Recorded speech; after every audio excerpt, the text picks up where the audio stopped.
Der dritte Teil vom Zauberborischen ist wieder ein bisschen einfacher. Ich spüre noch ganz langsam vor, dass ihr die Finger gescheit seht. Und dann gehen wir auf die Eigenheiten der Wingerlei.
Merkt es da hinten. Wird es ein bisschen schwieriger dann. Fangen wir mit vorne an. Also, da springe ich einmal, da komme ich hinten, dann komme ich auf den Schöner raus. Ich möchte den haben. Den möchte ich rauskommen. Dann fange ich quasi so an. Den möchte ich haben. Und dann bleibe ich, dann springe ich jetzt in dem Fall. Eigentlich so.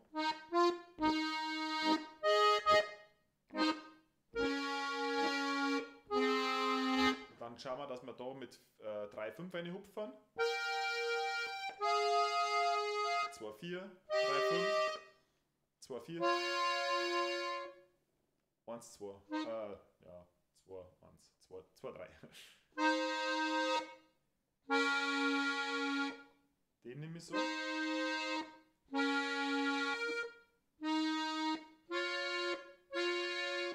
Da steige ich über. Da springe ich dann oben mit denen. Dann springe ich einfach wieder 1 Affe, 2 Affe.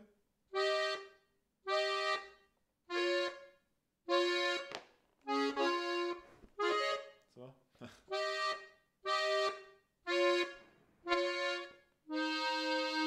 Dann liegt der schon so, wie vorher auch.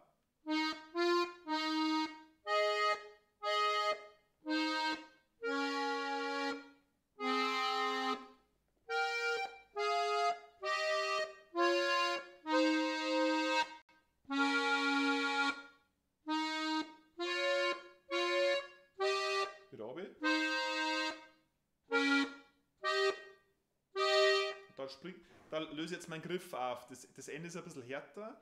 Das kannst du auf mehrere Möglichkeiten spielen. Ich tue einmal 1 machen, wie ich vorher gespielt habe. Auflösen.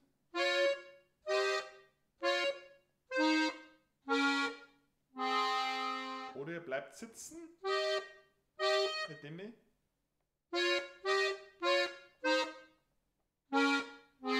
Also, das ist ein schneller Part. Muss man überlegen, ob man gut im Umsteigen ist. So. Oder ob man es besser spielt, dass man sagt, ich lasse ein System und fahre dann da rum. Ich springe.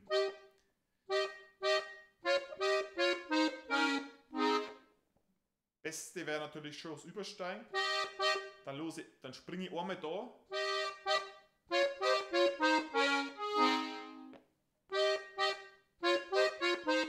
Natürlich auch statt mit dem, kann man auch mit und dann mit 3, 4.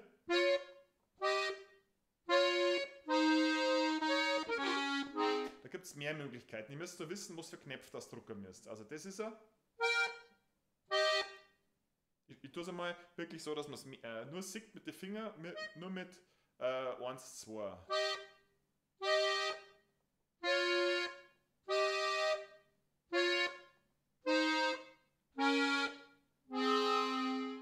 werde es so präferieren.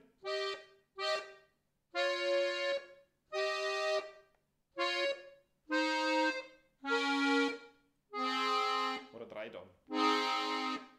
Genau. Das soll es gewesen sein vom Zauberbayerischen. Ich hoffe, ihr gebt es mir jetzt recht. Viel Spaß.